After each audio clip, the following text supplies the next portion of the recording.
영원히 변치 않는 사랑으로 우리의 태어나는 그 순간부터 우리의 천국 가는 그날까지 우리를 지켜주시고 우리를 인도해 주시는 은혜의 주님을 찬양합니다. 오늘 은혜의 성령께서 예배 시간 가운데 운행해 주시고 역사해 주셔서 하나님의 기록된 말씀대로 1000명이 내 왼쪽에서 10,000명이 내 오른쪽에서 엎드러지나 이 재앙이 내게 가까이 하지 못하리로다. 하나님의 특별하게 보호함을 받는, 그래서 하나님의 날개 그늘 아래 온전히 보호함과 축복 속에 거하시는 은혜와 축복의 예배 시간이 되시기를 주님 이름으로 축원합니다. 이제 여리고 41기도의 마지막 주간인데 목소리가 여전히 걸걸하게 나와서 컨디션이 좋지 않은 점 양해해 주시면 감사하겠습니다. 오늘은 팔복의 7번째 시간으로 화평하게 하는 자는 복이 있나니 라는 제목으로 함께 말씀을 나누겠습니다. 유대인과 우리 한국 사람 사이에는 여러 가지 공통점이 있습니다. 유대 나라와 이스라엘과 우리 한국 사람들 사이에 어떤 공통점이 있는가 봤더니 일단 나라의 지정학적인 위치가 유사한 특징이 있습니다. 두 나라 다, 우리나라나 이스라엘이나 다 교두보적인 위치에 있습니다. 그래서 특히 이스라엘은 여러분 아시아 대륙과 유럽 대륙과 아프리카 대륙의 세 가지의 대륙이 만나는 교집합 같은 그런 위치에 있습니다. 그리고 우리나라도 일본이 만약에 중국으로 올라갈 때는 우리나라를 거쳐 지나가야 됩니다. 또 몽골이 일본을 치러 들어왔어요. 외나라를 치러 들어올 때도 우리 고려를 밟고 지나갔습니다. 이게 바로 뭐냐면 교두보적 위치에 있다라고 이렇게 설명이 되는 거거든요. 다리의 위치에 있다. 그래서 이렇게 교두보 다리에 위치한 나라의 장점은 뭐냐면 일단 무역이 하기가 굉장히 좋습니다. 무역이 발달되어 있는 그런 나라인데 굉장한 단점이 있으니 이게 뭐냐면 전쟁이 무지하게 많이 일어나는 나라들입니다. 그래서 한국이나 유대 나라나 항상 이 전쟁의 포화 속에서 참 고생을 많이 한 나라인데, 그래서 그 유대 나라나 우리 한국 사람의 인사가 비슷해요. 인사. 우리는 어떻게 인사합니까? 안녕하십니까? 안녕 하는데 이제 유대 나라의 인사는 뭡니까? 샬롬인데 그 뜻이 바로 똑같아요. 안녕이에요. 안녕. 평강, 샬롬. 평안하십니까? 안녕하십니까? 이런 인사입니다. 이 말은 사실은 두 나라 다 밤새 이게 안녕하지 못한 많은 일들이 일어났기 때문에 아침에 딱 만났을 때에 평안하십니까? 안녕하십니까가 서로 이 두 나라 간에 이런 인사가 됐습니다. 오늘 본문에 화평하게 하는 자는 복이 있나니, 이 화평도 같은 말입니다. 성경에 보니까 이제 뭐 안녕, 평화, 화목, 평강, 평안 다 이게 같은 말입니다. 그래서 이게 이제 헬라 원어로 뭐라 그러냐면 한번 따라합시다. 에이레네. 에이레네. 이 정도 단어는 알아야 이제 수준 있는 사람이에요. 제가 예전에 안경점을 지나가다 한번 봤는데 에이렌의 안경점이 있더라고요. 그래서 이게 누군가 안경점을 창업을 했는데 굉장히 좀 성경을 잘 아는 사람이 창업을 했나 보구나. 우리 에이렌의 안경을 끼면 세상이 평화로워 보입니다. 이제 그런 의미에서 이제 화평, 화목, 평강 뭐 이런 의미의 에이렌의 안경을 줬는데, 여기 저 보니까 최근에 에이레네가 붙은 또 하나가 나왔더라고요. 봤더니 저 성수동에 가면은 그 수제화, 그 수제 신발 가게가 있는데 에이레네 수제화인데 굉장히 유명한 집입니다. 성수동에 수제화 아주 굉장히 유명한 집인데 같은 의미입니다. 우리 에이레네 신발 신으시면 여러분의 발걸음이 닿는 곳마다 평화가 임합니다. 이제 그런 의미의 에이레네 수제화를 이제 창업을 한 게 아닌가 생각을 했는데, 참고로 여러분 그 청담동이나 저 논현동에 가면 그 미용실 가운데 갱그레아라는 미용실이 있어요. 제가 사실 이 갱그레아 이 미용실을 염두에 뒀습니다. 왜냐하면 나중에 우리 교회 성도님이 혹여나 미용실을 창업하시면 갱그레아라고 하는 이름을 붙여라 라고 제가 사실을 가슴속에 두고 있었는데, 왜 그러냐면 사도행전에 보면은 사도 바울이 머리를 깎았던 장소가 나오는데 갱그레아에서 머리를 깎았더라 라는 말씀이 나와요. 그래서 제가 언젠가 우리 성도가 미용실을 창업할 일이 있으면 그 미용실을 갱그레아라고 이름을 지어라고 했는데 남이 가져와 버렸습니다. 아주 유명한 청담동의 미용실이 됐어요. 참 안타까웠는데, 어쨌든 제가 예전에 한참 성가대 현역으로 활동을 했을 때에 자주 불렀던 성가가 있습니다. 그게 바로 평화의 기도라는 이 성가인데, 성 프란시스가 지은 굉장히 유명한 찬양입니다. 주여 나를 평화의 도구로 써주소서. 미움이 있는 곳에 사랑을, 상처가 있는 곳에 용서를, 분열이 있는 곳에 일치를, 의욕이 있는 곳에 믿음을 심게 하소서. 제가 이제 어제 설교를 준비하면서 이게 평화의 기도, 그 박종호 성가사님, 장로님이신데 그분의 찬양을 한번 들었는데 막 정말 너무너무 좋았습니다. 이 박종호 성가사님이 옛날에 등치가 막 이렇게 크셨는데 이 간암을 걸리시고 난 다음 정말 몸이 반으로 줄으셨어요. 근데 이렇게 이제 옛날에 막 뭐 서울 음대 나오셔가지고 세계적인 테너 이 성가사 가수로서 막 활동하실 때 정말 뭐 오케스트라 불러가지고 했던 것도 봤는데, 지금 몸이 반쪽이 되셔가지고 머리가 팍 백발이 되시고 성량은 반에 반으로 줄었는데 훨씬 더 은혜스러워요. 막 모든 가난, 이 모든 어려움과 역경을 통과하면서 막 쫙 정말 그럼에도 불구하고 나를 아버지의 평화의 도구로 써달라는 막 찬양을 부르는데, 막 제가 그 찬양을 듣고 정말 저도 주님의 찬양의 도구가 되길 원합니다. 막 이런 그런 기도가 이게 동시에 나오는 것을 느꼈습니다. 시간 되시면 여러분 한번 좀 들어보시면 좋을 것 같고, 이제 우리가 이렇게 평화에 관한 아름다운 찬양도 듣고 우리 모두가 평화로운 삶을 살기를 원하지만, 사실은 여러분 현실은 그렇지 못할 때가 너무나 많습니다. 현재 지난번에도 한번 말씀을 드렸는데 우리나라에 우울증, 분노 조절 장애, 또 공황 장애 등등 이런 감정 조절과 정서에 관한 장애를 앓고 계시는 그런 인구가 의학적 통계에 의하면 100만 명이 넘습니다. 여성분들이 67만 명, 남성분들이 한 33만 명 정도가 된다고 하는데, 이분들은 다 이제 의학적인 뭐 치료나 상담이나 약물을 도움을 받으시는 분이고, 그런 질환을 앓고 계시지만 현재로 약이나 병원의 도움을 받지 않는 분들까지 포함하면 대략 200만 명 이상이 되는 것으로 추산하고 있습니다. 더구나 여러분, 우리나라 하루에 자살이 평균 몇 건이 일어나느냐? 33건의 자살이 평균적으로 일어납니다. 그러니까 2시간에 3명이 스스로 목숨을 끊는 극단적인 선택을, OECD 국가 가운데 자살률이 최고로 높은 나라가 바로 우리 대한민국입니다. 여러분, 사는데 아무런 문제가 없는 나라이면 여러분 자살하겠습니까? 마음이 평화로운데 우울증 약을 그렇게 많이 100만 명 이상이 먹겠습니까?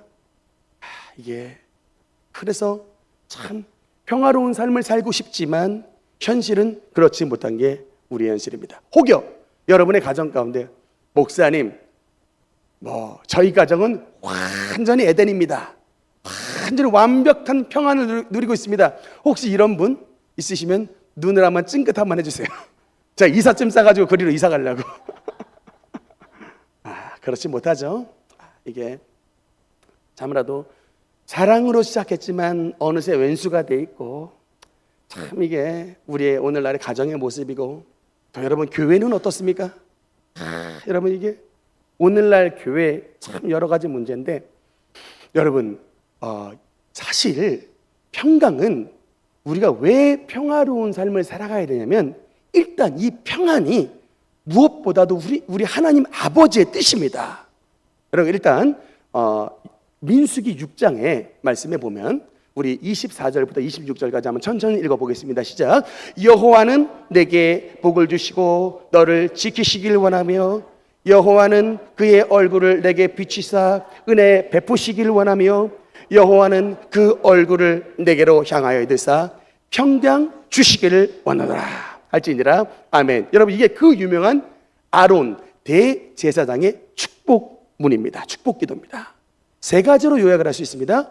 지키시기를 원하며, 두 번째로 은혜 베푸시기를 원하며, 세 번째로 평강 주시기를 원하노랍니다. 하나님께서 우리와 함께 하셔서 복을 주시되 지켜주시고 은혜 베풀어 주시고 특별히 평강 주시기를 원하시는 것입니다. 그래서 일단 우리가 어떤 다툼이나 어떤 불안이나 공포나 남을 미워하는 시기 질투 속에서 살아가는 것이 우리 하나님의 뜻이 아니라 주님은 저와 여러분에게 대제사장의 기도문을 통하여 평강 주시기를 원하십니다. 특히 여러분, 평강이 중요한 이유는, 평강이 뭐냐면 하나님 나라를 이루어가는 사람의 외적 표정입니다. 여러분, 춘향전에 보면은 그 이몽룡이 암행어사예요. 암행어사의 표징이 뭡니까? 앞에 딱 자기가 그냥 암행어사라고 말하면 안 되고 마패를 빡 보여가지고 암행어사 출두야! 라고 하는 순간 바로 탐과 놀이들 다 그냥 혼비백산해서 도망가 버립니다. 그렇죠? 표징이 있는 거예요. 암행어사의 표징이 마패가 있듯이 여러분, 하나님을 믿는 자의 표징이 뭐냐? 바로 평강입니다. 평강 주시길 원하노라. 그래서 여러분, 우리의 마음속에 하나님의 천국이 들어오면 평화로워요. 그런데 아직 하나님의 나라가 임하지 못한 가정이 되거나, 아직 하나님의 나라가 임하지 못한 교회가 되거나, 하나님의 나라가 임하지 못한 심령이 되면 이상하게 여러분, 이게 다툼이 많습니다. 또 그렇게 되면은 복음이 막혀요. 제가 20년간 신앙생활을 했던 교회가 모교회, 보훈교회인데 참 그 교회는요, 그래도 제가 어릴 때 싸우는 것을 거의 보지 못했어요. 한 공간에서 20년 동안 신앙생활을 했는데 큰 싸움이 일어나지 않았다는 것은 뭐냐? 그 교회는 굉장히 좋은 교회라는 뜻이에요. 근데 제가 이제 보훈교회를 나오고 난 다음 우리 능력교회를 건축하기 전까지 두 군데의 교회를 들렸는데, 대학에 제가 원주에 있을 때 대학 1학년을 보내서 원주에서 교회를 하나를 보냈고, 제대하고 난 다음 우리 교회 건축 전에 또 행신동에 한 교회를 다 보냈는데, 이 두 교회 다 화평하게 하는 자와는 정반대로 떨어진 교회였습니다. 제가 특히 원주에 있었을 때 특히 교회 강도사님하고 담임 목사님 사모님하고 너무 사이가 안 좋았어요. 그래서 제가 그때 한 가지 결심을 했습니다. 신앙이 굉장히 별로 없었던 때였는데 한 가지 딱 결심을 했는데 뭐냐면 절대로 목사는 되지 말아야겠다. 그 모습을 보면서 절대로 내가 다른 건 몰라도 목사는 절대 되지 않는다. 그 하도 막 싸우는 모습을 보면서 넌도리가 났거든요. 그래서 딱 그걸 결심했는데 세상에 목사가 돼 있습니다 지금. 하여튼 내일 일은 난 몰라요. 특히 여러분, 그 두 번째 교회였던 행신동에 있었던 그 청년 시절을 보냈던 교회는 제가 경찰서에 최초로 발걸음을 옮겨서 진술조서라는 것을 처음 써보게 만든 교회였습니다. 26살 때 경찰서에 처음 가가지고 진술조서를 썼는데, 하여튼 이게 막장을 본 것 같아요. 막장. 하여튼 그래도 아무리 여러분 교회 분위기가 안 좋다 해도 갑자기 목사님 설교하는 시간에 성도가 막 확 일어나가지고 야 내려와! 막 이런 걸 안 하잖아요. 제가 그 현장을 봤습니다. 야 내려와서부터 하니까 이제 그렇게 했던 반대편에 있는 분 또 쫓아가서 멱살 잡고 바닥에 내동가 트리고 막 갑자기 고성방가 더불어서 막 여러분 개 자녀 이런 단어서부터 해가지고 온갖 욕설들 막 나와. 그러니까 이제 경찰이 결국에 출동했어요 교회에. 그래서 이게 좀 진술 조서를 좀 써달라 그래가지고 우리 정준교 부목사님과 함께 청년 시절에 경찰서에 진술 조서를 써러. 그럼 제가 하나 물어봤습니다. 형사님, 혹시 우리 교회 말고 다른 데도 또 그렇습니까? 라고 물어봤더니 많대요. 근데 여러분, 그러니 복음이 어떻게 전해지겠습니까?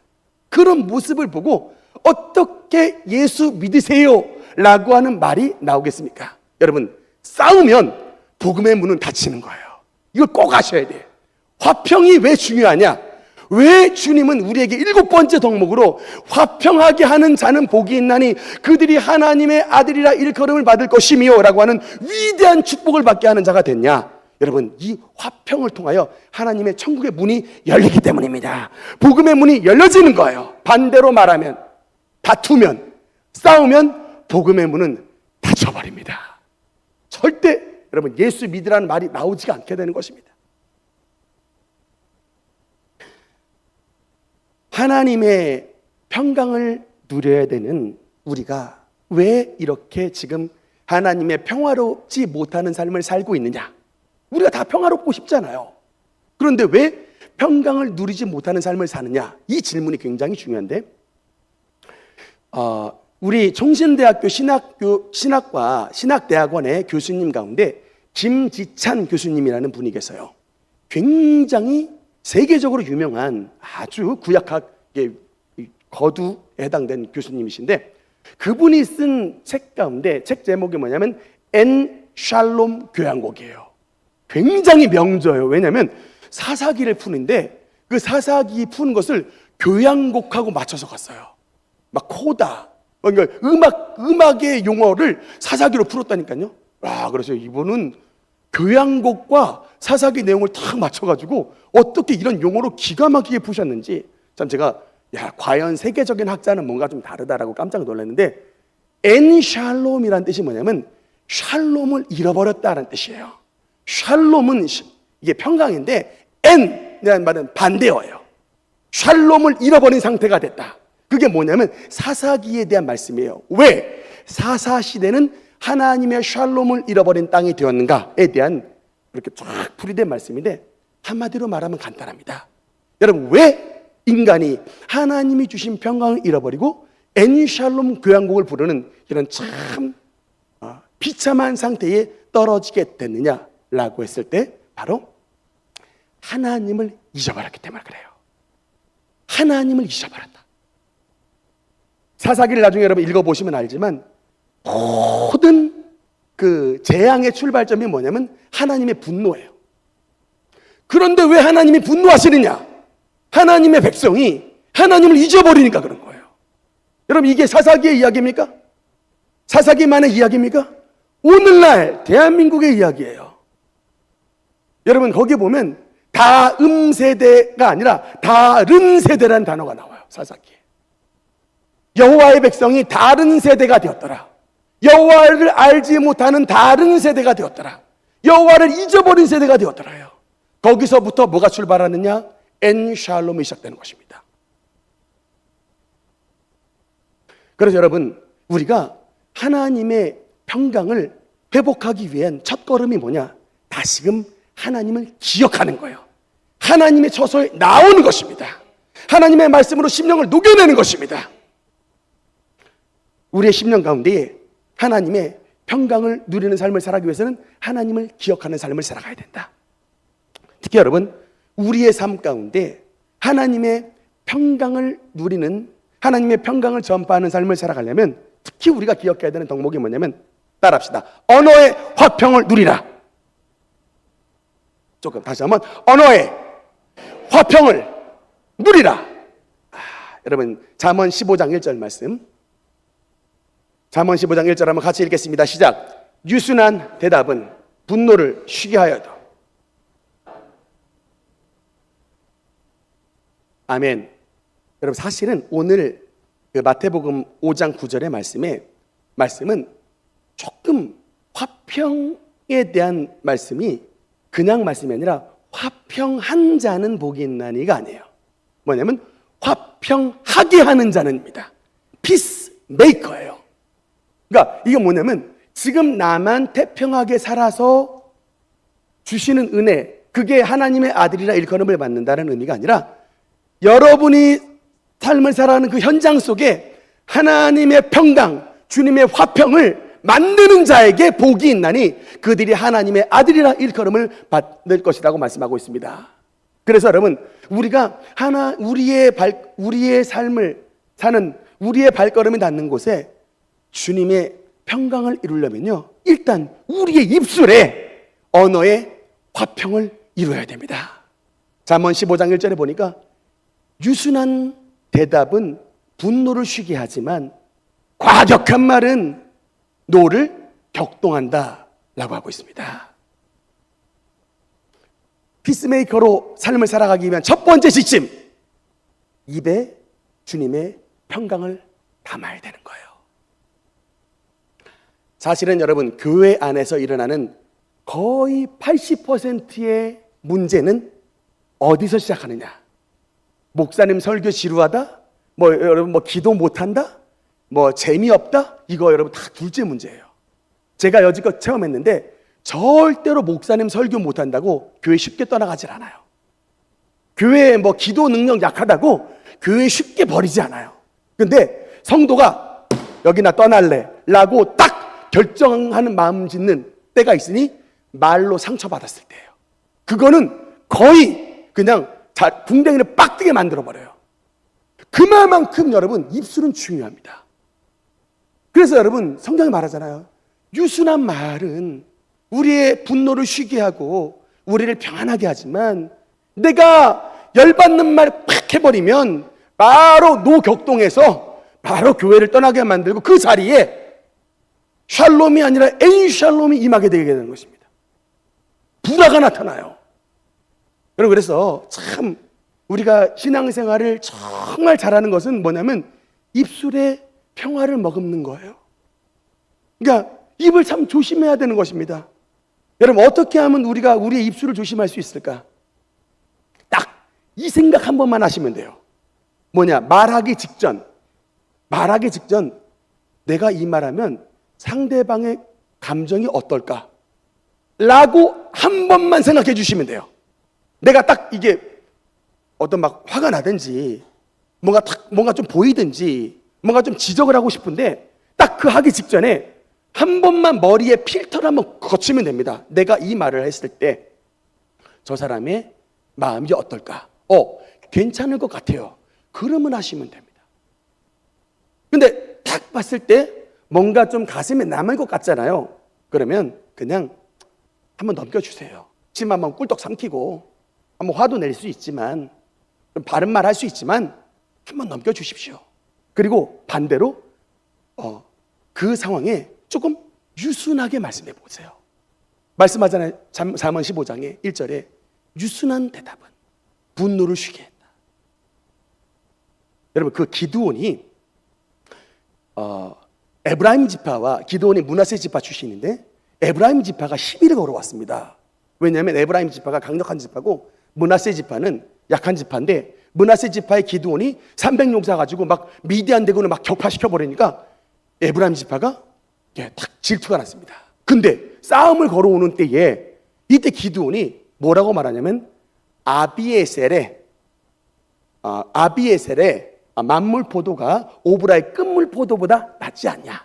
그러니까 무슨 말이냐면 니네 에브라임 지파의 끝물 포도가 우리 므낫세 지파의 만물 포도보다 더 뛰어나다. 니들이 짱이야 라고 딱 말 한마디 달랬는데 여러분, 이게 성경에 보니까 전쟁이 멈춰졌어요. 혹여나 여러분, 우리 잠언 21장 19절 말씀을 보니까 재밌는 말씀입니다. 한번 읽어볼까요? 시작. 다투며 성내는 여인과 함께 사는 것보다 광야에서 사는 게 나으니라. 우리 여성분들 잠언 21장 19절 여성분들만 읽겠습니다. 시작.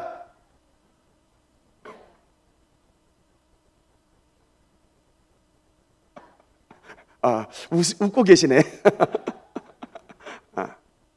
재밌게도 이 문구가요, 잠언에 4번 나와요.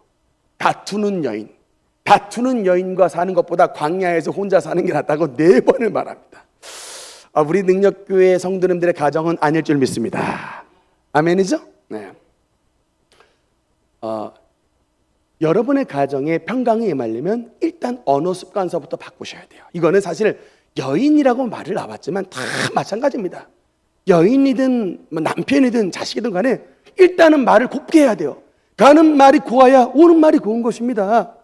그리고 여러분, 어떻게 가는 말이 고울 수가 있느냐? 마음속에 하나님의 나라를 모시고 있는 사람은 말이 곱게 나올 수 있는 힘이 있는 거예요. 그러나 여러분, 마음속에 하나님의 나라가 없는 사람은 계속 그냥 자기만 살아있기 때문에 말이 곱게 나올 수 없습니다. 저는 여러분 딱 판단해요. 말이 곱게 나오는 사람은 그 마음속에 말을 컨트롤할 수 있는 하나님의 나라가 있기 때문에 곱게 나오지만, 말이 자꾸 거칠고 함부로 나오면 하나님의 나라가 없거나 아니면 하나님의 나라가 지금 약화가 있는 거예요. 기도하셔야 되는 거예요. 아멘입니까? 그래서 여러분, 화평케 하는 것은 어렵습니다. 그만큼 대가를 지불해야 되는 것입니다. 내가 우리 가정을, 우리 교회를 지키겠다라고 하는 이런 열심을 가지고 주님 앞에 큰 결단을 가지고 살아갈 때에 하나님의 나라가 우리 삶 가운데 이루어지게 되는 것입니다. 그 다음 한 가지 더 말씀을 드리면, 물론 우리의 입술에도 하나님의 평강을 머금어야 되지만 또 중요한 것은 뭐냐면 바로 평강은 영적인 작용이라는 거예요. 여러분, 마태복음 10장 34절 말씀해 보니까 한번 읽겠습니다. 시작. 내가 세상에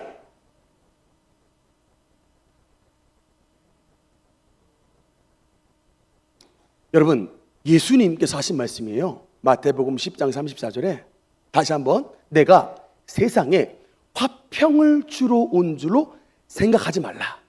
화평이 아니요 검을 주러 왔노라. 여러분, 이 예수님 말씀했습니다. 그러고 나서 나중에 예수님이 평강이 너에게 있을지어다 라고 말씀했습니다. 예수님이 한편에서는 내가 너에게 화평이 아니라 검을 주러 왔다고 말하셨다가 나중에는 평강이 너에게 있을지어다, 세상에 줄 수 없는 평강을 너에게 주겠다고 말씀하셨는데, 여러분, 이게 말씀이 180도로 바뀌면 이게 무슨 의미입니까? 근데 여러분, 간단해요. 예수님이 말씀하신 평강은 그냥 잘 지내는 게 아니에요. 그냥 좋은 게 좋다고 지나가는 게 아니에요. 예수님이 말씀하신 진정한 샬롬은 검을 들고 싸울 때에 나타나는 평강이라는 겁니다. 검을 들고 싸울 때, 누구와 검을 들고 싸우는 겁니까? 사람과가 아니에요. 우리의 씨름은 혈과 육을 상대하는 것이 아니요 오직 통치자들과 권세자들과 이 세상, 이 어둠 세상 주관자들과 하늘에 있는 악의 영들을 상대함이라. 마귀의 세력과 하나님의 검을 빼들고 싸울 때에 주님의 평강이 임하게 된다는 것입니다. 여러분, 많은 사람들이 속고 살아요. 많은 사람들이 참 안타깝게도 속고 살아가는데, 특히 여러분 욥기 3장 말씀해 보니까 25절 한번 같이 읽겠습니다. 시작. 내가 무서워하는 그것이 내게 임하고 내가 무서워하는 그것이 내 몸에 미쳤구나. 욥이 굉장히 겁으로 살았다가 사람이 감당할 수 없는 큰 재앙을 만났습니다. 가지고 있었던 모든 가축들을 다 빼앗겼고, 자식들 10명 다 죽었고, 심지어는 부인까지 막 욕하면서 하나님을 욕하고 저주하고 죽으라고 막 옆에서 부인까지 욥을 손가락질하며 그런 상황 가운데 있는데, 여러분, 이게 왜 닥쳐왔는가 봤더니 이미 욥의 마음속에 욥기 3장에 보니까 내가 두려워했던 그것이 내게 임하고 내가 무서워했던 그것이 내 몸에 미쳤구나라고 말하고 있어요. 항상 병 걸리면 어떡하지? 자식들 죽으면 어떡하지? 재앙이 임하면 어떡하지? 항상 불안과 공포와 초조 속에 걱정 근심 속에 살아갔는데, 그렇게 큰 재난과 어려움을 당하고 나니까 욥이 자기의 무릎을 치면서 내가 두려워했던 그것이 나에게 임하고 내가 무서워했던 것이 나에게 미쳤다고 탄식하면서 말하고 있는 겁니다. 제가 여러분께 말씀드리고 싶은 포인트가 뭐냐? 너무나도 많은 사람들이 여러분 속고 살고 있어요. 괜히 불안한 것도 없는데 불안해. 괜히 가만히 있으면 막 병 걸릴 것 같아. 괜히 가정이 평화로운데 뭔 일이 생길 것 같고, 남편이 뭔가 사고 칠 것 같고, 부인이 뭔가 문제 생길 것 같고, 자식이 뭔가 불안하고, 그리고 삶이 굉장히 우울하고 낙이 없고, 여러분, 이런 마음속의 불안, 공포, 초조, 우울감, 이게 여러분 정말 마귀가 우리의 심령 가운데 뿌려놓은 그런 마귀의 씨앗들이에요. 속아 넘어가고 있습니다. 근데 대부분 주님의 성도들조차 내가 왜 이렇게 이유 없이 불안하지?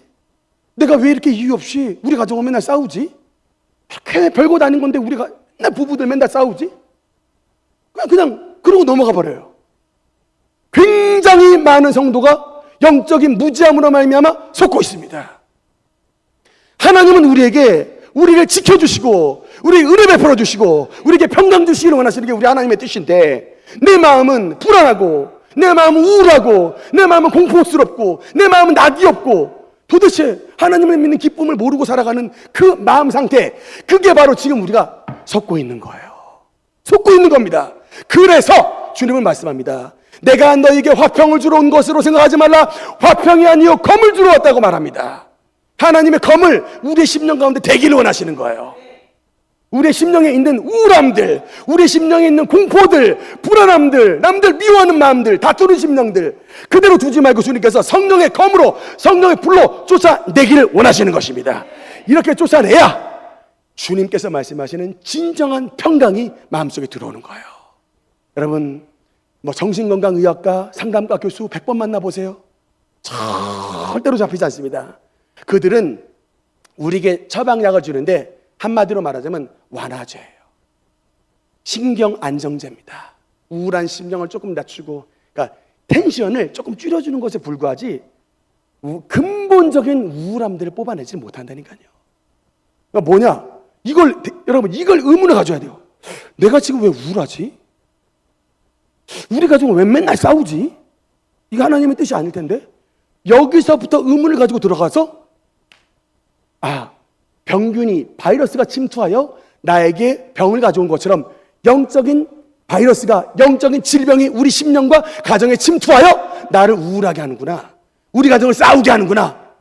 하나님, 예수님의 평강으로 무장하기를 원하오니 주님의 성령의 검으로, 성령의 불로 내 마음에, 우리 가정에 임하여 주셔서 모든 악한 세력을 몰아내어 주시옵소서. 영적인 싸움을 싸우는 사람에게 하나님의 평강과 능력이 나타나게 되게 되는 것입니다. 받아들이지 않게요. 여러분의 마음 상태를 있는 그대로 받아들이지 않고 말씀으로 거절하기, 말씀으로 대항하기, 이런 영적인 싸움을 싸우는 사람에게 하나님의 평강과 은혜가 나타날 줄 믿습니다. 여러분, 특히 이사야서 26장 3절에 보면 하나님의 평강의 약속이 있습니다. 이사야서 26장 3절 말씀을 보면 한번 같이 읽겠습니다. 시작. 주께서 심지가 견고한 자를 평강하도록 지키시리니 이는 그가 주를 신뢰함이니이다. 아멘. 여러분, 이게 샬롬이 두 번 나왔어요. 누구에게? 평강한 걸 누구에게? 심지가 견고한 자에게. 심지가 견고한 자에게 샬롬만 주시는 것이 아니라 샬롬 어폰 샬롬, 샬롬 위에 샬롬을 또 얹어주시겠다는 겁니다. 그러면 심지가 견고하다라는 게 무슨 뜻일까? 여러분, 간단하게 쉽게 말하면 변치 않는 마음입니다. 흔들리지 않는 마음입니다. 시험에도 유혹에도 하나님을 믿는 신뢰가 절대로 변하지 않는. 여러분, 가끔 친구들 만나서 잘 나가는 친구들, 연봉 많이 받는 친구들, 사회적으로 지위가 올라가는 친구들 만나면 여러분 마음이 어떠세요? 행복하세요? 해피? 제가 고등학교 친구들 가끔 만날 때가 있는데 그 친구들 가운데도 잘 나가는 친구들은 회계사 친구도 있고 또 LH에서 또 좀 높이 올라간 친구들도 있고 여러 좀 잘 나가는 친구들이 있습니다. 대학 교수가 됐다는 친구도 있는데 초창기에 그 친구들하고 만나고 오면 제 마음이 굉장히 디프레스 됐어요. 난 지금 뭐 하고 있나? 도대체 이게 스스로 자문을 하게 됐는데 참 은혜가 쌓이면 쌓일수록 제가 이 말씀을 깨닫게 됐어요. 이사야서 26장 3절에 평강을 주시는 것, 이게 뭐냐면 심지가 견고한 자에게 주시는 거예요. 그러니까 뭐냐면 너에게는 금보다 더 귀한 믿음이 있지 않냐? 정금보다 귀한 믿음이 있지 않냐? 천국의 문을 열 수 있는 정말 금보다 더 귀한, 아무리 많은 금을 가지고 있어도, 아무리 통장 잔고가 많아도 절대로 천국의 문은 열려지지가 않는데 너는 정말 하나님의 정금보다 귀한 믿음을 가지고 있기 때문에 그 천국의 문을 열 수 있는 그런 믿음이 있지 않냐. 근데 그게 진짜 다가와지더라고요. 그 다음부터 절대 흔들리지 않습니다. 그리고 도리어 불쌍해 보여요. 그게 단 줄 알지? 너희 자식들아, 언젠가는 무릎 꿇을 날이 올 것이니라. 내가 그냥 속으로 그러고 마는데, 심지가 견고한, 흔들리지 않냐는 믿음, 이런 믿음을 가진 자에게 하나님께서 평강에 평강을 더하여 주시는 것입니다. 여러분, 찬송가 그 410장 이후에 보면 410장 이후는 평강에 대한 찬송가가 나와요. 근데 그 410장 이후에 평강에 대한 찬송가 가운데 가장 유명한 찬송가가 413장의 내 평생에 가는 길 순탄하여, 이 찬양입니다. 네, 여러분, 그 찬송가의 작사, 글을 지은 사람은 스페포드라는 사람이고, 작곡, 그 멜로디, 음을 붙인 사람은 피피 블리스라는 사람인데, 여러분, 이 두 분이 특징이 뭐냐? 다 엄청난 고난과 엄청난 환난을 통과하신 분이라는 거예요. 특히 여러분, 이 작사를 했던, 글을 썼던 그 스페포드라는 분은요, 원래 미국의 변호사인데 한 번은 유럽으로 여행을 가다가 부인하고 딸내미 넷을 태우고 배 여행을 탁 하고 있는데 배가 뒤집혔습니다. 배가 뒤집혀서 거기 있는 사람들 다 침몰했는데 딱 자기 부인만 살고요, 자식 4명은 다 죽었습니다. 그래서 부인한테 전보가 왔어요. 그 당시에 전화가 없으니까. 여보, 나만 살았어요. 전보가 온 거예요. 그래가지고 이제 거의 부인은 정신을 잃기 직전까지 갔습니다. 그리고 이제 어떻게든 추스려가지고 다시금 그 부인과 그 스페포드 이제 이 목사님이 변호사인데 배를 타고 탁 지나가는데 그 선장이 막 얘기하는 거예요. 바로 이 지점이 사고가 났던 지점입니다. 딸이 4명이 죽은 자리예요. 막 바닥에서 뒹굴고 밤새 주님 앞에 씨름을 했어요. 밤새 주님, 이게 도대체 나에게 무슨 일이 일어났습니까?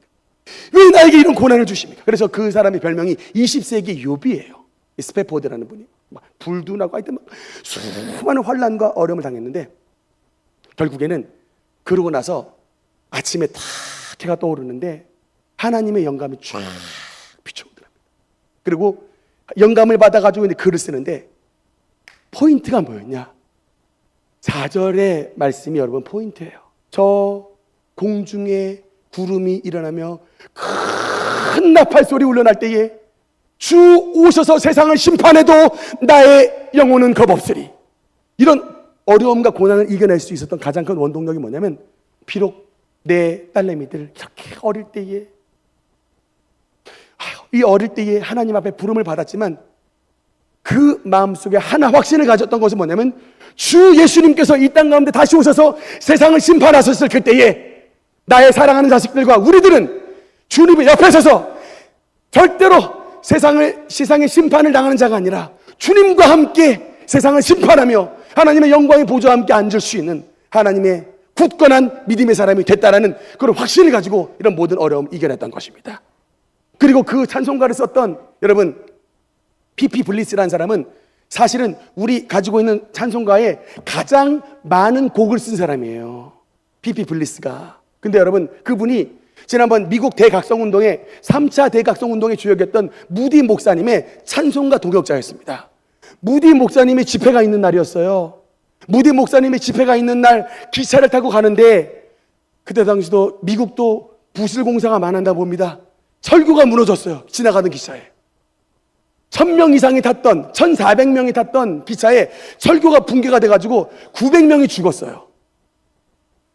그리고 500여 명이 건짐을 받았는데, 이 블리스가 탁 기차가 추락을 했을 때 바로 창문을 깨고 탈출을 했습니다. 근데 자기의 부인이 탈출을 못했거든요. 바로 불길로 뛰어들었습니다. 그리고 건져내려고 들어갔는데 못 빠져나왔어요. 그것으로써 피피 블리스의 작곡은 끝났습니다. 시신은 못 찾았어요. 다른 사람들은 시신을 찾았는데 그게 전소가 돼버린 바람에 시신을 못 찾았습니다. 그런데 그랬던 분이 만든 찬송가가 이런 찬송가를 만들어놨다니까요.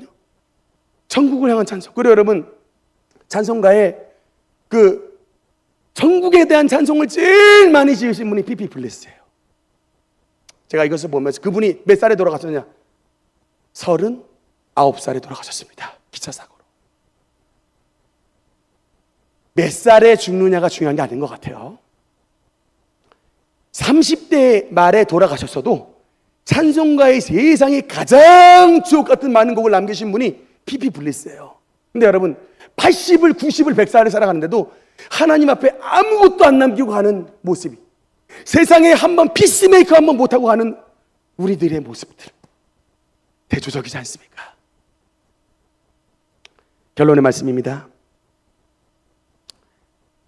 사랑하는 성도 여러분, 우리가 주님의 평강을 누리는 삶도 중요하지만 그 주님의 평강을 남들에게 나눠주는 화평하게 하는 자는 복이 있나니 그들이 하나님의 아들이라 일컬음을 받을 것이며, 하나님의 아들이라 일컬음을 받는다는 얘기는 범사에 하나님의 축복이 함께 하신다는 것입니다. 여러분의 사업터에 아직 예수님을 모르는 사람들이 딱 봤는데, 야, 하나님의 아들이구나, 야, 하나님의 딸이구나, 과연 하나님의 은총이 함께하는 사람이구나 라고 증명하는 삶을 살아가도록 만들어 주신다는 것입니다. 누구에게요? 평강을 전파하는 사람에게. 그 평강은 쉽게 임하지 않습니다. 우리 입술에 하나님의 평강을 담고 우리의 심령에 성령의 충만함으로 하나님의 성령의 불과 성령의 무기를 가지고 있는 저와 여러분에게 하나님의 평강의 은혜가 나타날 줄 믿습니다. 오늘 말씀을 드리는 모든 성도들 가운데 화평하게 하는 자는 복이 있나니 그들이 하나님의 아들이라 일컬음을 받을 것이며, 주님의 은혜와 평강이 여러분 삶 가운데 함께 하시기를 주님 이름으로 축원합니다. 기도하시겠습니다.